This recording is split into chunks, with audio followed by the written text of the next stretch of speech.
साल था 1985। जगह राजस्थान। उस वक्त की राजनीति में एक अलग ही तरह का तनाव घुला हुआ था। और फिर एक दिन एक ऐसी गोली चली जिसने पूरे प्रदेश की सियासत का नक्शा ही बदल कर रख दिया। जी हां, यह कहानी है भरतपुर गोलीकांड की। एक ऐसा दिन जिसे राजस्थान का इतिहास शायद ही कभी भुला पाएगा। जिस दिन लोकतंत्र के मंच पर गोलियों की गूंज सुनाई दी। यह सिर्फ गोलियों की आवाज नहीं थी, पता है, ये तो सत्ता और अहंकार के टकराव की गूंज थी। एक ऐसी कहानी जो आज भी हमें एक तरह की चेतावनी देती है कि भाई, जब राजनीति पर्सनल हो जाती है ना, तो उसके नतीजे कितने खतरनाक, कितने घातक हो सकते हैं। तो सवाल यह है कि आखिर ये सब हुआ कैसे। देखिए, इस गोलीकांड की जड़ें ना उस समय के पॉलिटिकल माहौल में थी। एक ऐसा माहौल जो पहले से ही किसी ज्वालामुखी की तरह बस फटने को तैयार बैठा था। तो चलिए जरा उस दौर में वापस लौटते हैं और समझते हैं पूरी बात। फरवरी 1985, भरतपुर का डीग कस्बा। सोचिए, इलेक्शन का माहौल है, एकदम गर्मागर्म। मंच पर उस वक्त के मुख्यमंत्री शिवचरण माथुर भाषण दे रहे हैं, लेकिन हवा में ना उनके भाषण से कहीं ज्यादा टेंशन महसूस की जा सकती थी। ऐसा लग रहा था मानो सब जानते थे कि कुछ तो बड़ा होने वाला है।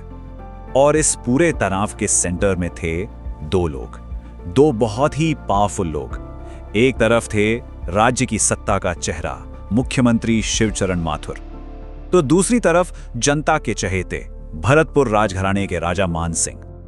और देखिए, ये सिर्फ दो नेताओं की लड़ाई नहीं थी, नहीं, ये असल में पुरानी रियासत और नई सरकार के बीच इज्जत और पावर की जंग थी।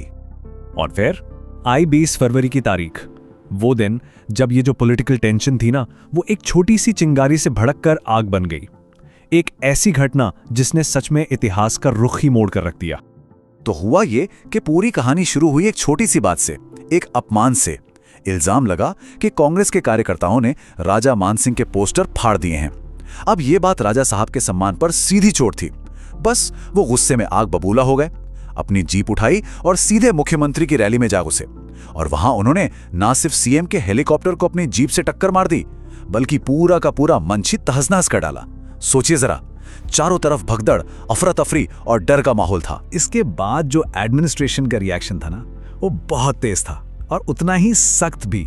राजा मानसिंह पर कोई मामूली धारा नहीं लगाई गई, नहीं, सीधा हत्या के प्रयास यानी अटेम्प्ट टू मर्डर का केस फाइल हुआ। और बस इस एक कदम ने इस पूरी पॉलिटिकल लड़ाई को एक जानलेवा खेल में बदल दिया। लेकिन कहानी यहां खत्म नहीं हुई। ये जो कुछ भी हुआ था ना, ये तो बस आने वाले तूफान की एक आहट थी। 20 फरवरी को जो भी हुआ, वो तो आने वाली बड़ी ट्रेजेडी की बस एक झलक थी। किसी को जरा भी अंदाजा नहीं था कि अगले 24 घंटे भरतपुर के इतिहास में खून से लिखे जाने वाले हैं। अगला दिन 21 फरवरी, पुलिस के साथ एक तथाकथित मुठभेड़ और नतीजा 3 मौतें। ये 3 लोग थे राजा मान सिंह और उनके 2 बहुत ही वफादार साथी सुमेर सिंह और हरि सिंह। तीनों मौके पर ही मारे गए, बस एक झटके में। भरतपुर ने अपने राजा को खो दिया था और राजस्थान की सियासत हमेशा के लिए बदल चुकी थी। अब इस घटना के बाद ना पूरा भरतपुर कह सकते हैं कि 2 कहानियों में बट गया। एक कहानी थी पुलिस की और दूसरी थी आम जनता की। और सवाल सिर्फ एक था कि क्या ये वाकई एक एनकाउंटर था या फिर एक सोची समझी पॉलिटिकल साजिश, एक हत्या। जैसे ही राजा की मौत की खबर फैली, समझ लीजिए जंगल में आग लग गई। पूरे भरतपुर की सड़कों पर मातम और गुस्से का एक सैलाब सा उमड़ पड़ा। लोग हैरान थे, सदमे में थे। उनका विश्वास टूट चुका था। उनका नेता, उनका राजा अब इस दुनिया में नहीं था। तो मतलब 2 बिल्कुल अलग अलग कहानियां थीं। सरकार का वर्जन था कि पुलिस ने जो भी किया वो सेल्फ डिफेंस में किया, एक मुठभेड़ थी, पर जनता का शक कुछ और ही था। लोगों को लग रहा था कि ये एक पॉलिटिकल साजिश है, एक प्लान्ड मर्डर। और सच इन 2 कहानियों के बीच कहीं गुम हो गया। एक ऐसा सवाल जो आज भी भरतपुर की हवाओं में तैरता है। तो आखिर इस पूरी घटना से हम सीखते क्या हैं? इसकी लेगेसी क्या है? देखिए, ये सिर्फ एक पॉलिटिकल क्राइम की कहानी नहीं है, नहीं, ये हमारे लोकतंत्र के लिए, हमारी डेमोक्रेसी के लिए एक बहुत बड़ी चेतावनी है। इसे सत्ता, अहंकार और राजनीति के टकराव का सबसे काला अध्याय माना जाता है। और ये बात बिल्कुल सही है। ये घटना एक बहुत ही डार्क एग्जाम्पल है इस बात का कि जब पावर, ईगो और पॉलिटिक्स ये तीनों चीजें मिल जाती हैं तो इनका मिक्सचर कितना जहरीला हो सकता है। ये एक सबक है, एक वार्निंग है कि डेमोक्रेसी में, लोकतंत्र में हिंसा के लिए कोई जगह नहीं होती। आज इस बात को 35 साल से भी ज्यादा हो चुके हैं।